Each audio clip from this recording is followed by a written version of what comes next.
आपने बहुत कुछ लिखा, मगर लिखा क्या बात है।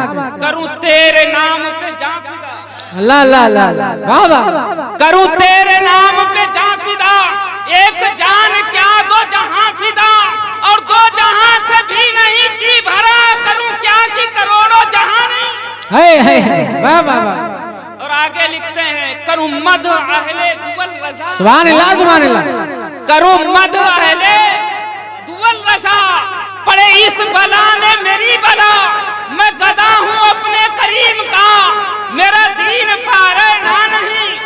आज तो हाल ये है कि जो थोड़ा सा दौलतमंद हो जाता है उसकी एक ख्वाहिश होती है कि आलिम दीन मेरी तारीफ करे, मगर उलमा का काम इन दौलतमंदों की तारीफ करना नहीं, बल्कि उलमाए हक्का का काम यह है कि वो जितनी देर तुम्हारी तारीफ करेंगे अपने वक्त को जाया करेंगे।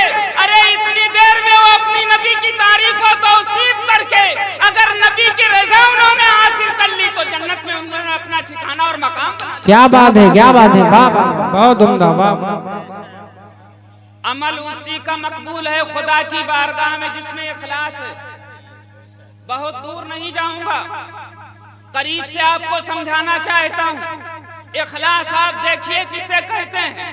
हजरत अली शेर खुदा है, किसी जंग का वाकया है, एक दुश्मन ने आपके ऊपर वार किया, आपने उसके वार को बचाया और पैंतरा बदल करके आपने ऐसा वार किया कि वो घोड़े के ऊपर काफिर दुश्मन सवार था, आपने उसे घसीट करके घोड़े से नीचे गिरा दिया, सीने के ऊपर बैठ गए, तलवार को न्याम से बाहर निकाल लिया, कत्ल करने का इरादा था।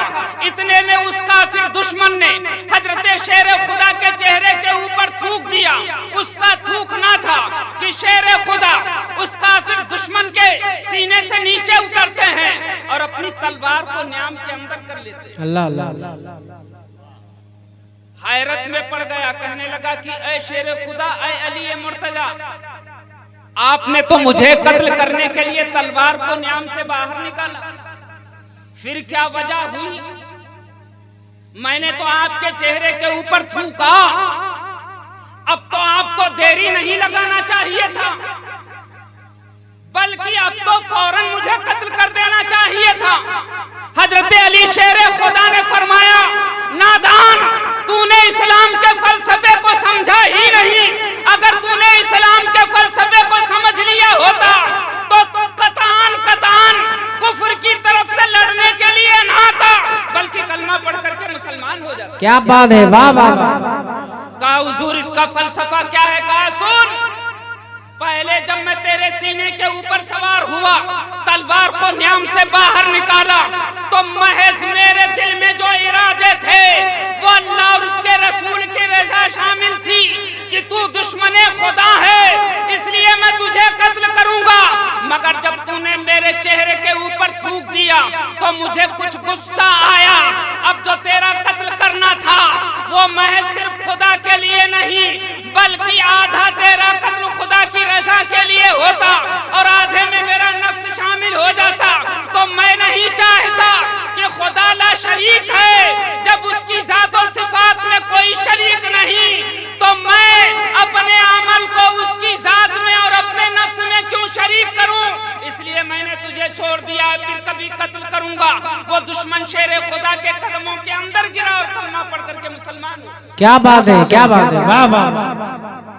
अजीज़ान मोहतरम, इसलिए इखलास किसे कहते हैं कि जो काम सिर्फ और सिर्फ अल्लाह और उसके रसूल की रज़ा के लिए किया जाए। क्या बात है।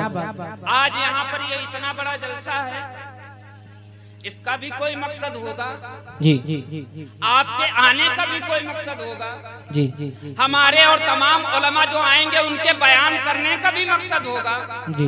वो मकसद आखिर होगा क्या? वो मकसद क्या होगा? या तो मकसद आपके आने का और उलमा के बयान करने का ये होगा कि जो हमारे अंदर खराबियां हैं उलमा उसे बयान करेंगे और हम तौबा कर लेंगे। अल्लाह अल्लाह, बेशक बेशक। वो गुनाह अब हम नहीं करेंगे। और या तो आपका मकसद ये होगा कि उलमा बयान करेंगे, हमारे ईमान को ताजगी मिलेगी।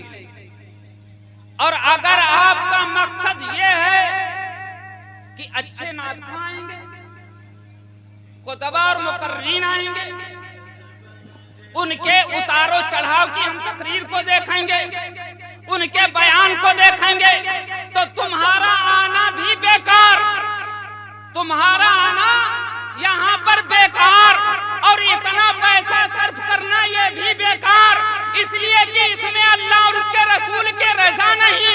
अरे अल्लाह और उसके रसूल की रजा ये है कि उलमा बयान करेंगे, हम खुदा की रजा के लिए सुनेंगे और खुदा की रजा के लिए उस पे अमल भी करेंगे। सुभान अल्लाह, सुभान अल्लाह, वाह वाह। और इखलास जो होता है, वो इखलास वो इंसान के मकाम को कहाँ पहुँचा देता है। अल्लाह अल्लाह। दमिश्क में एक तारीखी वाक़या है। दमिश्क में एक अली इब्ने मौफक नाम का एक शख्स था, मजदूरी पेशा करके अपनी जिंदगी बसर करता था। दिल के अंदर ख्याल ये आया कि हर साल लोग हज को जाते हैं, काश अल्लाह तबारुक ताला मेरी कमाई में बरकत करता और मैं भी इतना इंतजाम कर लेता कि मैं भी हज को चला जाता। आहिस्ता आहिस्ता उसने थोड़ा थोड़ा अपनी मजदूरी से पैसा इकट्ठा करना शुरू किया, यहाँ तक कि 30,000 दिरहम उसने इकट्ठा किए और इकट्ठा करने के बाद हज का इरादा किया। एक दिन मजदूरी करके अपने घर के ऊपर आता है, शाम को जब उसकी बीवी ने सामने दस्तरखान के ऊपर खाना रखा तो वो सूखी हुई रोटियां थी, इसके अलावा कुछ न था, इसलिए कि गुर्बत की जिंदगी थी और उसकी बीवी बगैर इजाजत के उन 30,000 दिरहमों में से कुछ सर्फ भी नहीं कर सकती थी, इसलिए सिर्फ सूखी रोटियां हैं। वो अली इब्ने मौफक अपनी बीवी से फरमाते हैं, क्या सालन वगैरह तैयार नहीं किया? बीवी ने जवाब दिया, इसके सिवा घर के अंदर कुछ नहीं था। कहा, पड़ोस से सालन की खुशबू आ रही है, ऐसा करो ऐ मेरी शरीके हयात, तुम चली जाओ और करीब से थोड़ा अपने पड़ोसी के यहाँ से सालन मांग करके ले आओ, ताकि ये सूखी हुई रोटियां हमारी हल्क से नीचे उतर सकें, कुछ हमें आसूदगी हासिल हो जाए। बीवी ने कहा, मुझे शर्म आती है। अली इब्ने मौफक जाते हैं, दरवाजे को खटखटाते हैं, उसके अंदर एक बेवा औरत थी, वो अपने आप को एक चादर में छुपाती है, दरवाजे के करीब आती है। उसने जब अली इब्ने मौफक को देखा, कहा, बताइए मेरे पड़ोसी कैसे आना हुआ? कहा, दरअसल बात यह है कि आज मेरे घर के अंदर सूखी हुई रोटियां हैं, मुझे थोड़ा सा आप सालन दे दो। वो बेवा कहने लगी, ऐ अली इब्ने मौफक, जो मेरे घर के अंदर सालन तैयार हो रहा है वो हम लोगों के लिए तो जायज है, मगर आपके लिए जायज नहीं। अल्लाह अल्लाह। हजरत अली इब्ने मौफक को ताज्जुब हुआ, कहने लगी कि ऐ मेरी पड़ोसी बेवा, जरा ये तो बता, मैं भी मुसलमान तू भी मुसलमान, फिर आखिर तेरे घर में जो सालन तैयार हो रहा है वो मेरे लिए क्यों हराम और तेरे लिए हलाल क्यों? तो उसने कहा, अगर आप इसरार ही करते हैं तो आप सुनिए, आज 4 दिन हो गए मेरे घर के अंदर चूल्हा नहीं जला, मेरे छोटे छोटे बच्चे हैं जो भूख की ताब ना ला करके और भूख से बेहद परेशान थे, यहाँ तक कि मैंने देखा मेरे छोटे बच्चों की जो आंखें थी वो भूख की ताब ना ला करके उनकी आंखों की जो रंगत थी वो बदल चुकी थी। मेरी एक जवान बेटी थी, उसने कहा कि ऐ अम्मी जान, अब मुझसे मेरे छोटे छोटे भाइयों की जो भूख है वो देखी नहीं जाती, इसलिए आप मुझे इजाजत दे दीजिए ताकि मैं आबादी से बाहर चली जाऊं, शायद मेरे भाइयों के लिए कुछ खाने का इंतजाम हो जाए और मैं अपने भाइयों की जान बचा सकूं। मेरी माँ ने मैंने अपनी बेटी को इजाजत दे दी। मेरी बेटी अपने आप को एक चादर में छुपाती है और एक साथ में छुरी लेती है, दौड़ती हुई भागती हुई जंगल की तरफ जाती है। जंगल में मेरी बेटी ने देखा कि एक मुर्दार पड़ा हुआ है, उस मुर्दार के गोश्त को काटती है, काट करके घर के अंदर लाती है। अब मैंने अपने बच्चों की जान बचाने के खातिर मैंने उसी गोश्त को धोया और धोने के बाद उसी को हांडी के ऊपर रख दिया है, उसी को मैं पका रही हूँ। तो ऐ अली इब्ने मौफक, चूंकि शरीयत मोहम्मदी में जब किसी की जान जा रही हो तो यहाँ तक कि उसको अपनी और अपने बच्चों की जान बचाने के लिए मुर्दार का खाना जायज करार दिया है, इसलिए हम लोगों की जान, बिल्कुल हमारे बच्चों की जो जान थी वो बचने ना बचने के कगारे के ऊपर थी, इसलिए मैंने अपने बच्चों की जान बचाने के लिए मैंने उस मुर्दार शिकार के गोश्त को अपने घर के अंदर पकाया है अपने बच्चों की जान बचाने के लिए, तो आए अली इब्ने मौफक, चूंकि वो मेरे और मेरे बच्चों के लिए तो हलाल है मगर आपके लिए नहीं। हजरत अली इब्ने मौफक अपने घर के अंदर जाते हैं उसी रात की तारीकी में और अपनी शरीके हयात से कहते हैं कि ऐ मेरी बीवी, आज से मैंने जो मेरा हज का जो इरादा था उसको मैं मुलतवी करता हूँ और जो 30,000 दिरहम की पोटली है वो मेरे हवाले कर दो। बीवी ने कहा आप ये क्या कहते हैं? कहा मेरे पड़ोस के अंदर जो बेवा औरत रहती है आज तक मुझे उसे हालात नहीं मालूम हुए, इसलिए वो पोटली मेरे हवाले करो। अब मैं हज को नहीं जाऊंगा बल्कि अल्लाह की रज़ा के लिए मैं अपनी पड़ोसी बीवी को, मैं अपनी पड़ोसी बेवा को वो 30,000 दिरहम इनायत करूंगा। हजरत अली इब्ने मौफक 30,000 दिरहम लेते हैं, बेवा के मकान के ऊपर पहुंचते हैं और कहते हैं कि ऐ मेरी पड़ोसन, दरअसल आज तक तुम्हारे हालात मुझे मालूम नहीं हुए, अल्लाह की रज़ा के लिए जो मैंने मुद्दतों से 30,000 दिरहम हज जाने के लिए तैयार किए थे, मैं अपने हज का इरादा मुलतवी करता हूँ। ये 30,000 दिरहम ले लो, इससे अपनी जवान बेटी की शादी कर दो और अपने बच्चों के खाने पीने का इंतजाम। सुभान अल्लाह, सुभान अल्लाह। नारे तकबीर, नारे रिसालत, मसलके आला हजरत, मजहबे इस्लाम। माशाअल्लाह माशाअल्लाह। अजीज़ान मोहतरम, हजरत अली इब्ने मौफक हज के लिए नहीं जाते हैं मगर उसी साल सुनो, उसी साल एक मशहूर ताबई हैं और बहुत बड़े मुहद्दिस हैं जिनको अब्दुल्ला इब्ने मुबारक कहा जाता है। हजरत अब्दुल्ला इब्ने मुबारक भी अपने साथियों के साथ हज को गए और जब आपने खाना काबा का तवाफ किया और खाना काबा के तवाफ करने के बाद तमाम हज के मनासिक अदा करने के बाद जब आप फारिग हुए तो आप काबे के सहन में खड़े थे कि अल्लाह तबारक तआला ने शक्ले इंसानी में 2 फरिश्तों को भेजा। क्या बात है? आपस में गुफ्तगू कर रहे थे और हजरत अब्दुल्ला इब्ने मुबारक उनकी गुफ्तगू को सुन रहे थे तो एक फरिश्ते ने दूसरे फरिश्ते से कहा, इस साल अल्लाह तबारक तआला ने कितने लोगों के हज को कबूल फरमाया है?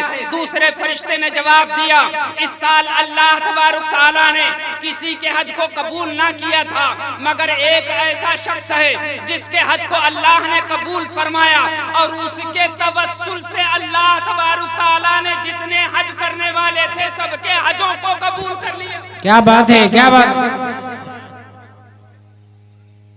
तो वो दूसरे फरिश्ते ने कहा, वो कौन सा ऐसा शख्स है जिसके तवस्सुल से अल्लाह तबारक तआला ने तमाम हाजियों के हज को कबूल फरमाया है? तो फरिश्ते ने जवाब दिया फरिश्ते से कि वो दमिश्क का रहने वाला अली इब्ने मौफक है। हजरत अब्दुल्ला इब्ने मुबारक फरमाते हैं, जब मैंने ये सुना तो मुझे जुस्तजू हुई, मुझे ये शौक पैदा हुआ, मेरे दिल के अंदर तमन्नाओं ने अंगड़ाई ली कि ऐ अब्दुल्ला इब्ने मुबारक, अब तुम अपने घर की तरफ ना जाओ बल्कि दमिश्क चलो, ऐसे शख्स का पता लगाओ। हजरत अब्दुल्ला इब्ने मुबारक फरमाते हैं, जब मैं वहां पर पहुंचा और मैंने अली इब्ने मौफक से मुलाकात की और मैंने उनसे पूछा कि हालात तुम्हारे कैसे हैं कि तुम्हारे तवस्सुल से अल्लाह तबारक तआला ने तमाम हाजियों के हज को भी कबूल फरमाया और तुम हज को भी नहीं गए, इसकी वजह क्या है? तो अली इब्ने मौफक ने अपना सारा किस्सा कह सुनाया। बताने का मकसद ये है कि जिसके अमल में इखलास होता है अल्लाह तबारक तआला उसके भी अमल को कबूल फरमाता है और उसके तवस्सुल से दूसरों का भी अमल अल्लाह की बारगाह में मकबूल हो। वाह वाह वाह वाह, सुभान अल्लाह, सुभान अल्लाह। जिंदाबाद जिंदाबाद, अल्लाहु अकबर, या रसूल अल्लाह, जिंदाबाद जिंदाबाद, अल्लाहु अकबर, या रसूल। इसलिए अजीज़ाने मोहतरम, अपने अमल के अंदर इखलास पैदा करो, वो अमल छोटा हो या बड़ा हो, जब उसके अंदर इखलास होगा तो अल्लाह तबारक तआला अमल को, उस आपके अमल को भी कबूल फरमाएगा और उसके तवस्सुल से दूसरों को भी अमल मकबूल होंगे। मगर इखलास का जो ताल्लुक है वो दिल से, इखलास का जो ताल्लुक है वो दिल से है, दिखावे से नहीं है। अब तो आजकल लोग आदत ये होती है कि लोग उसे पहचाने। जैसे कोई आलिम दीन है तो हालांकि आलिम के बड़े फजाइल हैं, जी, आलिम के बड़े फजाइल हैं, लेकिन इस पे लोग गौर नहीं करते। आप यही कम क्या है कि अल्लाह के नबी सल्लल्लाहु ताला अलैहि वसल्लम ने किसी और की तरफ अपने वारिस होने का इशारा और ऐलान नहीं किया। क्या कहने हैं, क्या कहने हैं? अल्लाह के नबी ने किसी और को अपना जानशीन और अपना वारिस नहीं बनाया, बल्कि मेरे आका ने इरशाद फरमाया, अल उलमा वरसतुल अंबिया। क्या बात है? उलमा नबियों के वारिस हैं। तो दरअसल बात यह है कि हमको और आपको उलमा के मकाम को पहुंचना चाहिए। अल्लाह और अल्लाह। मैं तो ये कहता हूँ, मैं नहीं कहता बल्कि रिवायात में आया कि अल्लाह तबारक ताला रूए जमीन के ऊपर जो नेमतों को उतारता है ये उलमा का सदका है। सुभान अल्लाह, सुभान अल्लाह। अगर उलमा ना हो तो अल्लाह तबारक ताला बाराने रहमत को रोक देता है। अल्लाह अल्लाह अल्लाह। और आज हमारा आपका हाल यह है कि हम उलमा की कदर नहीं करते। उलमा की कदर करना चाहिए। अजीज़ाने मोहतरम, बहरकैफ हम और आपको छोटे अमल हो उनके अंदर भी इखलास पैदा करना चाहिए। बेशक बेशक। और एक जरूरी बात, मुसलमानों का सबसे बड़ा दुश्मन कौन आप जानते हैं? मुसलमानों का सबसे बड़ा दुश्मन, मुसलमानों का सबसे बड़ा दुश्मन यहूदी है। अल्लाह अल्लाह। सबसे बड़ा दुश्मन यहूदी। और नेट जो चलाते हो, मोबाइल भी देखते हो, और नेट की दुनिया में ना जाने तुम क्या क्या देखते हो, मगर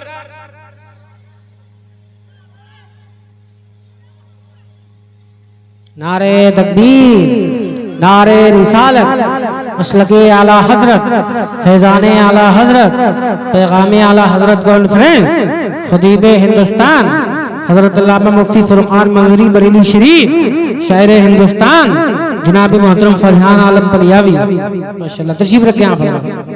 थोड़ा सा आगे आ जाएं, थोड़ा सा आगे आ जाएं। हाँ, थोड़ा आगे आ जाएं, एक कदम चल के आ गए।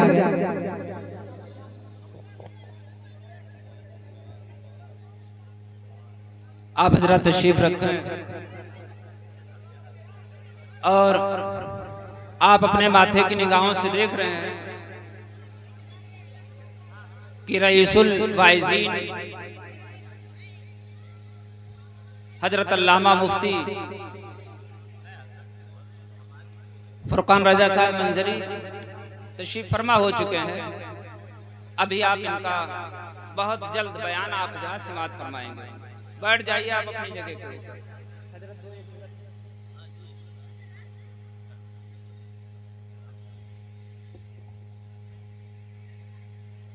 मैं अर्ज ये कर रहा था कि इस्लाम और मुसलमानों का जो सबसे बड़ा दुश्मन है वो यहूदी,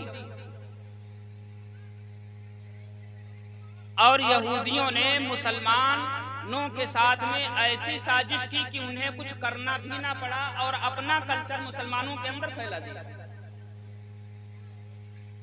आप बताइए, गौर फिक्र कीजिए, अंदाजा लगाइए, आपकी जवान बेटियों के सरों से दुपट्टा किसने उतरवाया? यहूदियों ने। जो इस्लामी लिबास सलवार और कुर्ता था हमारी जवान बच्चियों का और छोटी बच्चियों का, वो उतरवा करके उनको टी शर्ट और जींस की पैंट में कौन लाया? यहूदी। आप जरा गौर कीजिए, औरत का पूरा जिस्म ही औरत है, और यहां तक कि जो उसकी आवाज है वो भी औरत है। जवान बच्चियों के हाथ में एंड्रॉयड मोबाइल पकड़ा के, और तुमने ये सोचा कि मैंने बाजी जीत ली है। अल्लाह अल्लाह। अरे तुमने बाजी जीती नहीं बल्कि बाजी तुम हार गए। अल्लाह अल्लाह। अजीजान मोहतरम, गौर फिक्र करो, अंदाजा लगाओ और अपने माशरे के ऊपर आप एक नजरे सानी करो। मेरे भाई, आज जब मुहर्रम का महीना आता है तो हम हजरत इमाम हुसैन पे बहुत नारे लगाते हैं। जी। हजरत फातिमा ज़हरा का बहुत नाम लेते, मगर मेरे भाई शहीद करबला की तारीख भी सुनो और फातिमा ज़हरा की जिंदगी भी सुनो, मगर हजरत फातिमा ज़हरा के कल्चर में अपनी इस्लामी शहजादियों को ढालने की कोशिश। क्या बात है, क्या बात है। आज वो चीज हमारे अंदर नहीं पाई जाती। तुम कहां थे और कहां से तुम कहां पहुंच गए। आज तो हमने अपने वजूद को ही बुला दिया है, आज हमने अपने तशख्खुस को मिटा दिया है, आज हम पहचानते ही नहीं कि हम कौन। और फिर हम और आपको रोना था। अजीजान मोहतरम, शायर मशरिक डॉक्टर इकबाल ने बहुत पहले कहा था, बहुत पहले कहा था कि मुसाफिरो रविशे कारवां बदल डालो, सफीना अपना किनारे से भी सकता है। अल्लाह। सफीना अपना किनारे से भी सकता है, हवा के रुख पे चलो, बादवां बदल डालो। और शायर मशरिक ने इसी